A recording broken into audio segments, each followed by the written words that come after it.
Hi, and welcome to Carolina Varsity's 2013 Week 11 Players of the Week. I'm Dale Ross. I'm the pit man, Matt Morrow. Matt, I'll just start with my game. I asked for suggestions on players. You know, I shoot pictures. It's kind of hard for me to take notes and remember everything that's going on. Suggested to me was Jaire Alexander of Rocky River, and I remember the play well. It was a 76-yard kickoff return, and actually there was a kind of, as one person tweeted out, a flea flicker. Another player received the kickoff. He ran up, and then he flicked the ball back to Jaire, and Jaire. Oh, so, a lateral. Yeah, well, okay. More of a lateral, exactly. I don't know why they called it a flea flicker, other than, you know, he kicked it off of himself. I thought that was kind of funny. That's not what, you know. I guess flea flicker could be used for anything, but apparently. Apparently, and he also had 2 interceptions in the ball game. Nobody from Independence was nominated, so you know I'm sorry. I thought you know I don't know his stats, but I thought Isaiah played a nice ball game. Yeah. So I will mention that Isaiah. I don't know if you picked up anything. Not from that game. I sure didn't. But so we'll just go. I will say Jaire Alexander is a heck of a player, yeah. And his videos on our site for the highlights. If you go in the highlight form, you can check him out. I don't know if he's being recruited or not. He should be, and some college is going to get a heck of an athlete. He's a special player. Well, that was a heck of a return. Yeah. No doubt about it. I'm going to go with the obvious choice here. I saw you got him too. Yeah. Charlotte Catholic. Great game. Yeah, Elijah Hood, 19 carries for 351 yards and 6 touchdowns, and a 49-24 win over Ardrey Kell. And Catholic's ranked number 5 in the Power 15, and they deserve that ranking. And they're really playing some really good football right now. And Elijah's showing why he's a 5-star recruit. And I'm so glad you're going to North Carolina. And I'm not. That's a fantastic ball game. Almost set a Mecklenburg County record. You know, I don't know, what can I say? You know, he's every week he's turning in you know, multiple touchdowns. When we say multiple, we're talking about 4, 5, 6 touchdowns in this ball game. That's a great ball game against a pretty decent. Very strong front 7 there in Ardrey Kell. Ardrey Kell's got a good front 7, so that's a good ball game. Exactly. The next player that I have, so since you got that one, nominated was Akease Rankin again, a Mooresville running back. He's pretty good too. He's a pretty good ball player, and you know his stats were not shabby either. He had 29 carries for 260 yards and 3 touchdowns, and they're a big win over South Iredell, which sets them up for a conference championship game this Friday night against Lake Norman. So that's a player stepping up in a big game, turning in a big game. So congratulations. Those are good numbers. 260 yards, no matter how many carries. Especially against a defending state champ. Yes. You know, and I heard Akease talking on the one of the highlight shows, and I mentioned on the forums, he's a very well-spoken young man. You know, we're going to get up there eventually and talk with those guys. So good job to you, Akease. My next guy, heard about him all season, Jaylen Samuels at Valley Creek. He didn't play for long, but every time he touched the ball, he scored. Had 4 touchdowns in a 62-0 win over Robinson, 3 touchdown runs and a touchdown reception from Valley Creek, who is the number 1 team in the Power 15. You know, they're well on track to being a number 1 seed in the playoffs and making a big run here in the playoffs here starting next week. Thing I've got to say about Mr. Samuels is, if I'm doing captain's choice of all the players that we've talked about, he'd probably be my first pick. And the reason being, he is a player that I could put him at strong safety. I can put him at linebacker. I can put him at slot. I can put him at tailback. I can put him at any of these positions, and he's going to excel at all those positions. Elijah Hood's great, but Elijah Hood's he's a kind of a two-position guy. He's a fullback or a linebacker kind of guy. I mean, he's awesome at that, no question. But I think Mr. Samuels, he's just kind of like a step above as an athlete. He's going to NC State, and I am so glad you're going there. And I hope you show Mr. Hood what it's all about. Congratulations. The next, my next one is Jaylen Moore of Crest. He in a big win over Burns, 21-17. He had a 65-yard TD receptions. He ran 2 more in, 4 and 1 yards in that ball game. And I picked that up by reading Jeff. If you watch this, and I doubt you are, but I picked that up from your article. So he had a really good ball game from what Jeff wrote. Jeff was at that ball game Friday night. Right, good job. Cleveland County, some good football now. Exactly.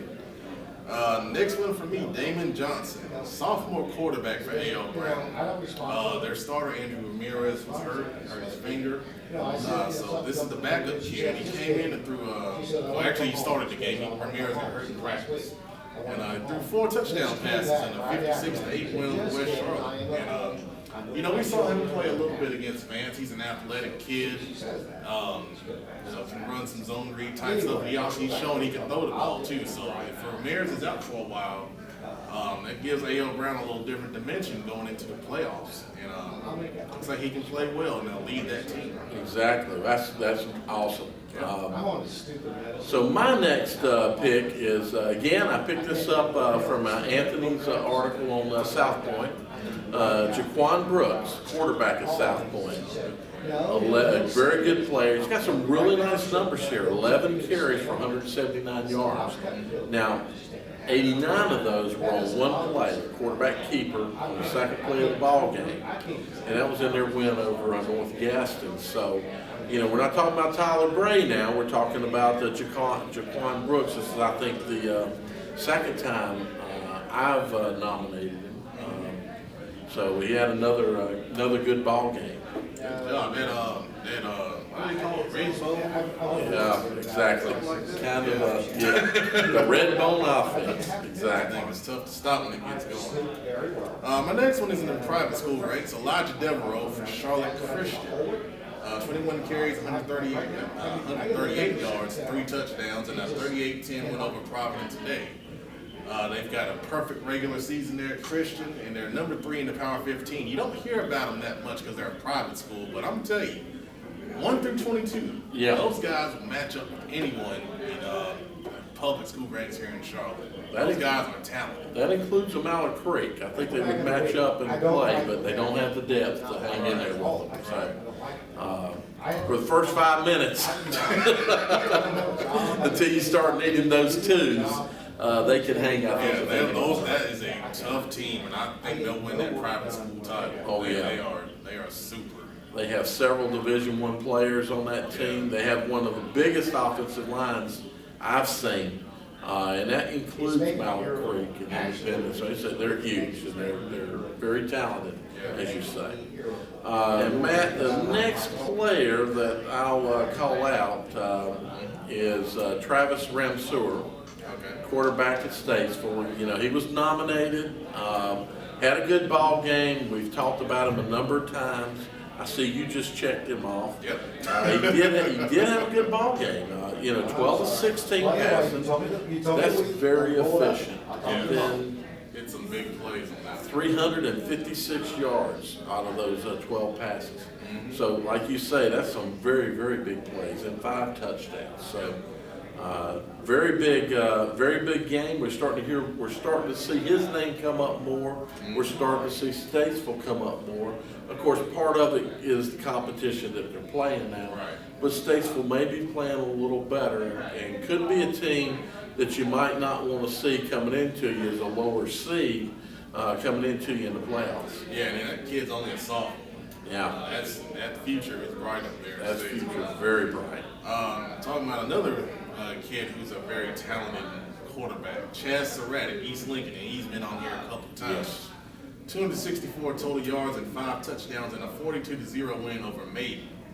And Maiden is no slouch. Over Maiden, exactly. That win clinched the Southern District 7 conference title for East Lincoln, and even though they forfeited those 4 wins, those were 4 non-conference games, Right. so they went undefeated in conference play, 6-0. And Mr. Surratt is something special, man. Like I said, go out there and check him out.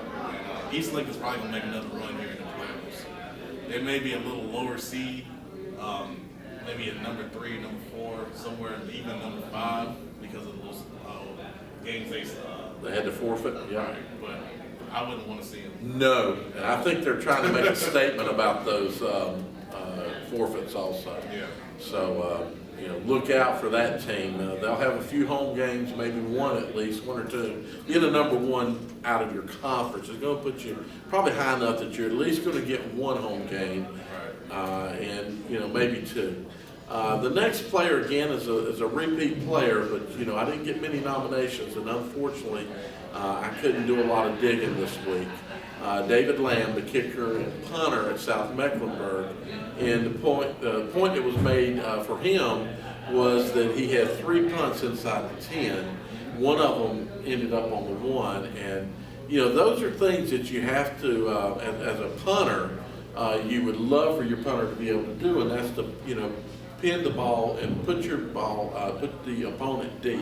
Right. Flip that field, and David is both a fantastic place kicker and a very, very good punter. So congratulations for being nominated again. Great job, baby. I've got a couple more here. Mason Rudolph, Northwestern High School, committed to Oklahoma State. 24-37, 365 yards passing, 4 touchdowns, and also 2 rushing touchdowns. And a 63-18 win over Nation Ford. And Northwestern's number 2 in the Power 15. They're nationally ranked. I believe they're number 1 in South Carolina. And this kid is a big reason why. And they're getting ready to crank up down there in the playoffs soon. And expect Northwestern to make another deep run with all that talent they have. A good player on a great team, or maybe a great player on a great team. Exactly. Next one, Zaylin Burris, the quarterback at South Point. He's the replacement for the kid that got in trouble. 141 rushing yards and 3 touchdown passes in a 27-10 win over York, which was a big game in our Power 15 rankings. York was number 13 in the Power 15, and South Point is number 11 in the Power 15, so a very big game down there in South Carolina, and Mr. Burris got it done. And South Point, that defense is playing really well. That's going to carry them, coming up in the playoffs down there. It's another team that's probably going to do very well in the playoffs. They've only had a couple little slips in the season. Good team. So